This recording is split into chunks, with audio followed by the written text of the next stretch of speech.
అందరికీ స్వామి శరణం స్వామి. నేనైతే ఇప్పుడు శబరిమల బయలుదేరుతున్నాను స్వామి. శబరిమలలో కొట్టాయంలో దిగి అక్కడి నుంచి ఎలిమేరు వెళ్ళి ఎలిమేరు నుంచి పెద్దపాదం స్టార్ట్ చేస్తాం. ఈ వీడియోలో అయితే స్వామివారి పెద్దపాదానికి సంబంధించిన కొన్ని విశేషాలు అయితే ఈ వీడియోలో పెడతాను స్వామి. నా ఛానల్ అయితే మీరు సబ్స్క్రైబ్ చేసుకోండి స్వామి.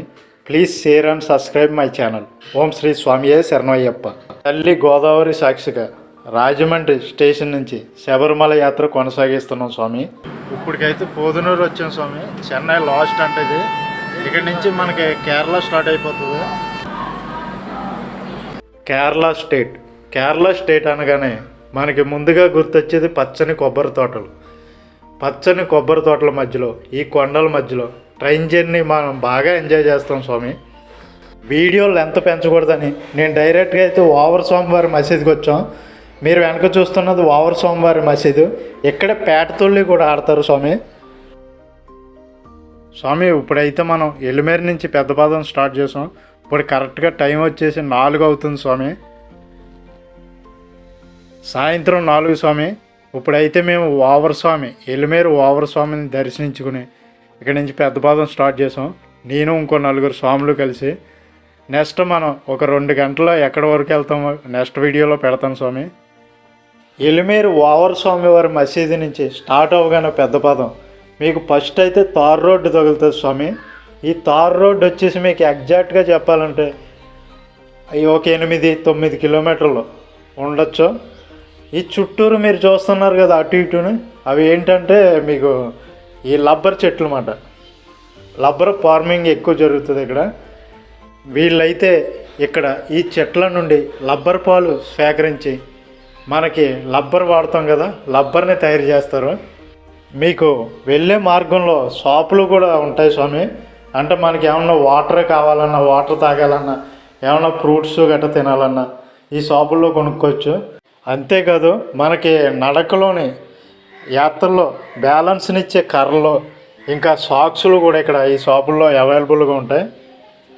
వాటికైతే మీరు ఏమీ ఇబ్బంది పడక్కర్లేదు. ఇక్కడ చాలా వరకు షాపులు కూడా ఎక్కువగానే ఉంటాయి మనం వెళ్ళే మార్గం మొత్తం కూడా. నెక్స్ట్ కొంత దూరం వెళ్ళిన తర్వాత మనం పెద్దపాదంలో భాగంగా బలభద్ర దేవి టెంపుల్కి వచ్చాం. శ్రీ బలభద్ర దేవి టెంపుల్కి బలభద్ర మాత్రం దర్శనం చేసుకుని మన పెద్దపాదం కొనసాగిద్దాం. ముందైతే టెంపుల్లోకి వెళ్ళి దండం పెట్టుకుందాం స్వామి. ఓం శ్రీ స్వామియే శరణయ్య. ఈ టెంపుల్లో అయితే మనకు అన్నదానం కూడా పెడుతున్నారు స్వామి, అమ్మవారి పేరు మీద. ఆ విశేషాలు కూడా చూద్దాం. ఇక్కడ అన్నదానం అయితే డైలీ జరుగుతుందంట స్వామి. రైసు, కర్రీసు, సాంబార్ కూడా ఉంది.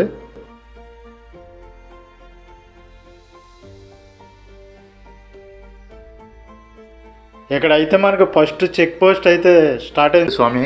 ఇక్కడి నుంచే మనకు అయ్యప్ప స్వామి వారి అసలైన వనయాత్ర స్టార్ట్ అవుతుంది. మనకి చెక్ పోస్ట్ దగ్గర పోలీసులు మాత్రం గుంపులుగానే పంపుతారు స్వామి. ఏ ఒక్క స్వామిని కూడా పంపరు. మేమైతే ఇప్పుడు ఫస్ట్ చెక్ పోస్ట్ నుంచి కాళీకట్టే టెంపుల్కి వెళ్తున్నాం స్వామి. ఇప్పుడైతే నైట్ 7:30 అవుతుంది స్వామి టైం. ఈ టైంలో అలౌ చేయరు, కానీ ఇక్కడ కాళీకట్టే టెంపుల్కి అయితే అలౌ చేస్తారు. ఇంకా అక్కడితో లాస్ట్. అక్కడ మేము స్టే చేసి మళ్ళీ మార్నింగ్ బయలుదేరుతాం స్వామి. మేము మిగతా స్వాములు టార్చ్ లైట్స్ వేసుకుని వెళ్తున్నాం. మనమైతే కాళీకట్టే టెంపుల్కి వచ్చేసాం స్వామి. ఈవినింగ్ 4కి ఎలిమేరులో బయలుదేరాం. ఇప్పుడైతే మనకి ఎగ్జాక్ట్గా టైం వచ్చేసి 8:30 అవుతుంది. మేము ఇక్కడ నైట్ స్టే చేసి మార్నింగ్ బయలుదేరుతాం. ఇక్కడ కాళీకట్టే టెంపుల్కి కూడా పెద్ద చరిత్ర ఉంది స్వామి. అయ్యప్ప స్వామి వారికి మహిషముఖికి యుద్ధం జరిగినప్పుడు ఈశ్వరుడు ఇక్కడికి వచ్చాడనేసి ఇక్కడైతే చరిత్ర ఉంది స్వామి. ఈశ్వరుడు కూడా కైలాసం నుంచి వచ్చినప్పుడు ఇక్కడ ఒక చెట్టుకి, కాళీకట్టేలో ఒక చెట్టుకి నందిని కట్టినట్టు కూడా చరిత్ర ఉంది. ఈ నైట్కి ఇక్కడ స్టే చేసి మార్నింగే మనం పెద్దపాదం కొనసాగిద్దాం స్వామి. ఇక్కడైతే ఒక స్వామికి వచ్చేసి 100 రూపాయలు తీసుకుంటున్నారు పడుకోవడానికి. ఒక చాప ఒకటి ఇస్తారు. అంటే బయట ప్రీ షెల్టర్స్ కూడా ఉన్నాయి, కానీ అవి అంతగా బాగోలేదనేసి మేము 100 రూపీస్ రెంట్ కట్టేసి ఇక్కడ చాప అయితే తీసుకున్నాం. పెద్దపాదం నడిచే స్వాములందరికీ ఒకటే స్వామి చెప్పేది, మనం 1-2 దుప్పట్లు ఎక్కువ తెచ్చుకోవాలి స్వామి. ఎందుకంటే ఇక్కడ చలి ఎక్కువగా ఉంటుంది ఈ టైంలోని. మేమైతే స్వామి ఇప్పుడు దీక్షలో భాగంగా స్వామివారి శరణాలు చెప్పుకుంటున్నాం, శరణఘోష. నెక్స్ట్ ఇంకా ఒడి కూడా చేసి రెస్ట్ తీసుకుని మార్నింగే బయలుదేరుతాం స్వామి. మార్నింగ్ ఇప్పుడు 5:30 అవుతుంది. ఇక్కడ మనం కాళీకట్టే టెంపుల్ నుంచి బయలుదేరుతున్నాం. కాళీకట్టే టెంపుల్ నుంచి నెక్స్ట్ ఆల్దోన్ అది వస్తుంది. ఆలుదా నది వచ్చేసి ఇక్కడికి 1/2 కిలోమీటర్ ఉండొచ్చు స్వామి. ఆ నదికి కూడా చాలా పెద్ద చరిత్ర ఉంది. ఎందుకంటే మహిషముఖిని అయ్యప్ప స్వామి వారు ఆ పరిసర ప్రాంతాల్లోనే వధించారు అని. నెక్స్ట్ మనం కాలికట్టే టెంపుల్ నుంచి ఆలుదా నదికి వెళ్తున్నాం స్వామి. ఇక్కడైతే 2 రూట్లు డివైడ్ అయి ఉంటాయి. మనం లెఫ్ట్లోకి వెళ్ళాలి. ఇక్కడైతే కొంతవరకు మాత్రం మనకి తార్ రోడ్డే ఉంటుంది స్వామి. నెక్స్ట్ మనం అయితే ఆలుదా నదికి వచ్చేసాం స్వామి. మీరు వెనక బ్యాక్ సైడ్లో చూస్తున్నది ఆలుదా నది. ఈ నదికి అయితే ఒక ప్రాముఖ్యత ఉంది స్వామి. ప్లేస్కి అయ్యప్ప స్వామి వారు మహేశని ఈ నది పక్కనే వధించారు అని. ఇక్కడ ఇంకో ముఖ్యమైన విషయం ఏంటంటే స్వామి, ప్రతి స్వామి కూడా ఈ నదిలో స్నానం చేసి కళ్ళు మూసుకుని ఒక రాయిని అయితే తీసుకుని, ఇక్కడ మనకి దగ్గరలో కొండ ఒకటి ఉంది కలిటం కున్ను అనేసి, అక్కడ మహిష సమాధి ఉంటుంది స్వామి. ఈ రాయి తీసిన రాయిని అయితే అక్కడ మహిష సమాధి మీద వెయ్యాలంట. నేనైతే ఈ నదిలో స్నానం చేసి ఒక రాయిని అయితే తీసుకున్నాను స్వామి. ఇక్కడ నుంచి మనం బయలుదేరుతున్నాం. నెక్స్ట్ కలితం కున్ను అంటే మేము వచ్చింది జనవరి నెల స్వామి. దాని గురించి పెద్దపాదం రియో ఓపెనింగ్ కాబట్టి స్వాములు అయితే ఎక్కువ మంది వచ్చారు. ఈ కొండ ఎక్కేటప్పుడు కూడా చాలా రద్దీగా ఉంది స్వామి. స్వామి ప్లేస్ పేరేంటంటే ఆజుత కడవ్. ఇక్కడి నుంచి మనకి పంబ సరిగ్గా 18 కిలోమీటర్ల దూరం ఉంటుంది స్వామి. ఇక్కడైతే చాలామంది స్వాములు చూసారు ఎంత రద్దీగా ఉందో, జనవరి నెల కాబట్టి. ఈ కొండ అయితే మనకి చాలా హైట్లో ఎత్తులో ఉంటుంది స్వామి. ఎందుకంటే ఇది నిలబెట్టినట్టు కొండ నిటారుగా ఉంటుంది. ఎక్కేటప్పుడు ఎంత కష్టమో దిగేటప్పుడు కూడా అంత కష్టంగానే ఉంటుంది స్వామి. ఇది జారుడు కింద చూసారా స్వామి, ఎంత పెద్ద పెద్ద వేర్లు, ఎన్నో వందల సంవత్సరాల చరిత్ర గల చెట్లు ఈ అడవిలో ఉన్నాయి. నెక్స్ట్ పెద్ద పెద్ద రాళ్ళు గుట్టలు ఇవన్నీ దాటుకుని వెళ్ళి ఈ కొండపైకి వెళ్ళి మహేశ సమాధి మీద మనం ఆలుదా నదిలో తీసుకున్న రాయి వేసి అక్కడి నుంచి మళ్ళీ డౌన్కి దిగి నెక్స్ట్ ఇంకో 2-3 కొండలు దాటవలసి ఉన్నది స్వామి మనం పంబాకి వెళ్ళడానికి.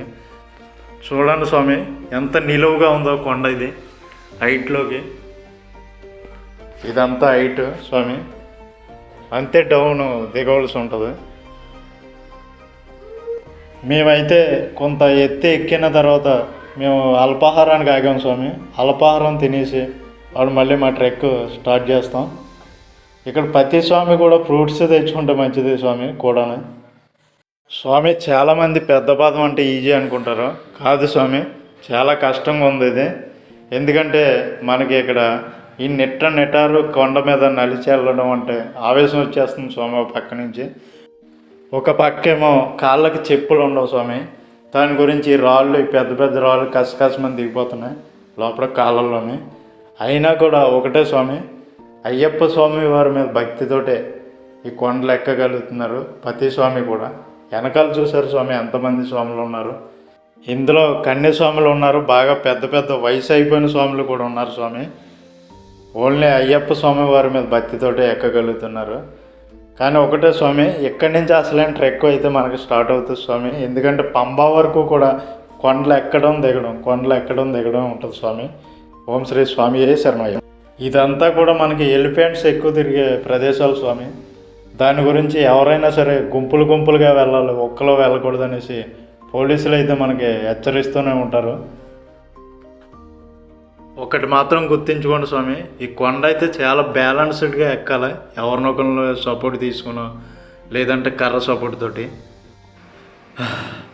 ఇప్పుడైతే ఆవేశం వచ్చేస్తుంది స్వామి. కొండ అయితే బాగా హైట్లో ఉంది. మనకైతే వేర్లు వనమూలికలు కలిపిన హాట్ వాటర్ కూడా మధ్యలో సప్లై చేస్తారు స్వామి ఫ్రీగానే. మధ్యలో మనం అయితే లెమన్ సోడా కానీ నిమ్మ జ్యూస్ కానీ ఇవన్నీ తాగుతూ ఉండాలి స్వామి. దాహం అయితే ఎక్కువగా వేస్తుంది స్వామి. ఈ కొండ అయితే మామూలుగా లేదు స్వామి, మొత్తం స్ట్రైట్గానే ఉంది ఇలా నిలబెట్టినట్టు. చూడండి స్వామి. మనమైతే స్వామి ఆలుదా నది నుంచి ఇప్పుడు కలిటం కుండ్రికి వచ్చాం. ఇక్కడ మీరు వెనక చూస్తున్నది మహేశ సమాధి. ఇందాక మనం ఆలుదా నదిలో ఒక రాయి అయితే తీసుకున్నాం కదా, అది వచ్చేసి ఇక్కడ మహిష సమాధి మీద వేయాలి. మహిష సమాధి మీద వేసి వెనక్కి తిరిగి చూడకుండా ఇక్కడి నుంచి మనం పెద్ద పాదం కొనసాగించాలి స్వామి. ఇదే స్వామి అయ్యప్ప స్వామి వారు వధించిన మహిష అనే రాక్షసి సమాధి. ఇక్కడైతే మనకి తినడానికి స్వామి ఉప్పుడు బియ్యంతో కాచిన గింజ ఉంటుంది కదా, అంటే కేరళ రైస్, వాటితో పాటు మనకి చట్నీ కూడా ఇస్తారు ఇక్కడ, నిమ్మకాయ చట్నీ. కానీ నల్ల అవసరం ఉంటాయి కదా, నల్ల అవసరం ఒకటి, బ్లాక్ సీడ్స్, ఇవన్నీ కూడా ప్లేట్ వచ్చి 60 రూపాయలే, అన్లిమిటెడ్, ఎంత తింటే అంత తినచ్చు స్వామి. నెక్స్ట్ మనం అయితే స్వామి ఇప్పుడు ఉడుంపర విలయన్ టెంపుల్కి వచ్చాం. ఇక్కడ అయ్యప్ప స్వామివారి చిన్న టెంపుల్ ఒకటి ఉంటుంది. ఇక్కడైతే స్వామివారిని దర్శనం చేసుకుని కొబ్బరికాయ కూడా కొట్టుకోవచ్చు.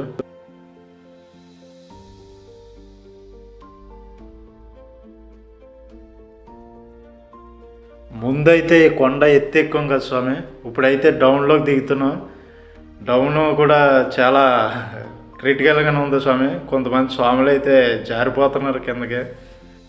చూసారా స్వామి ఎంత డౌన్గా ఉందో కొండ. ఇక్కడ ఏమాత్రం బ్యాలెన్స్గా నడవకపోయినా మనం బ్యాలెన్స్ తప్పుతాం స్వామి.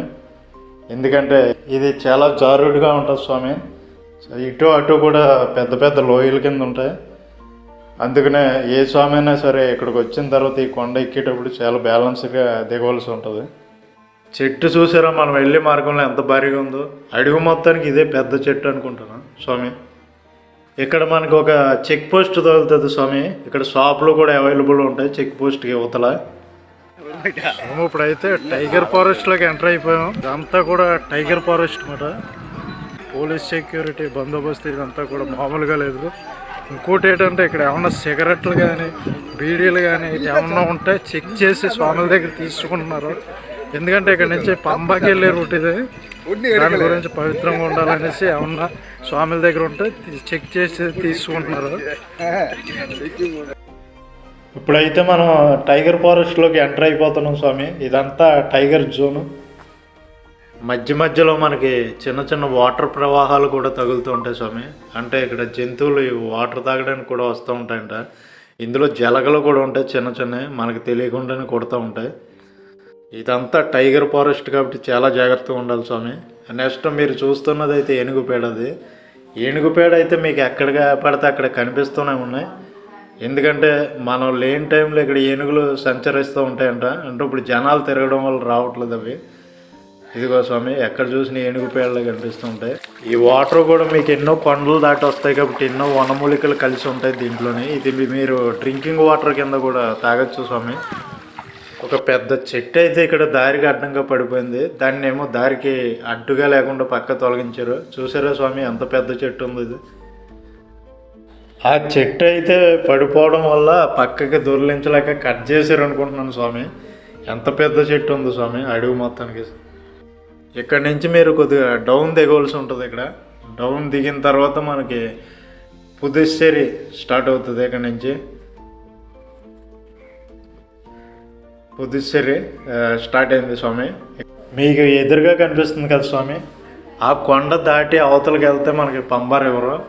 ఇక్కడైతే మనకి పుదుచ్చేరిలో ఒక నది ఒకటి తగులుతుంది స్వామి. అంటే మనకి ఫస్ట్ ఆల్ద నది ఉన్నది కదా, ఇది రెండో నది స్వామి. ఇక్కడ కూడా చాలామంది స్వాములు స్నానం చేసి, ఇక్కడ కూడా మీకు షాపులు ఎక్కువగానే ఉంటాయి స్వామి.